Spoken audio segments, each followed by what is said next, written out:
ہم کریں گے ہر مظلوم کی حمایت۔ السلام علیکم، میں ہوں حرین فاطمہ اور آپ دیکھ رہے ہیں حمایتی نیوز HD چینل۔ نظر ڈالتے ہیں آج کی اہم خبروں پر۔ Deputy commissioner Mandi Bahauddin Shahid Imran Watt, administrator Zulfiqar Ahmed کی خصوصی ہدایت پر chief officer municipal committee Ahmed Waqar Bhatti کی زیر نگرانی محرم الحرام کے روٹ پر نالوں کی صفائی کا کام جاری ہے۔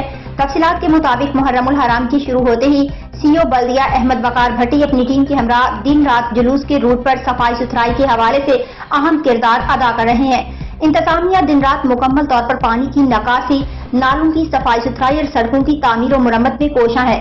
بارش کی وجہ سے سڑکوں بازاروں میں پانی کی نکاسی کے لیے CO بلدیہ احمد وقار بھٹی خود فیلڈ میں نظر آتے ہیں اور بارش کے باعث سڑکوں پر موجود پانی سے شہریوں کی مشکلات کو حل کرنے میں اہم کردار ادا کر رہے ہیں۔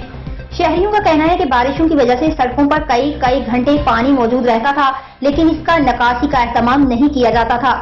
لیکن جب سے احمد وقار بھٹی CO بلدیہ تعینات ہوئے ہیں، انہوں نے پانی کی نکاسی اور صفائی ستھرائی کا نظام کو بہتر بنانے کے لیے اپنی ٹیم کے ہمراہ دن رات فیلڈ میں نظر آتے ہیں۔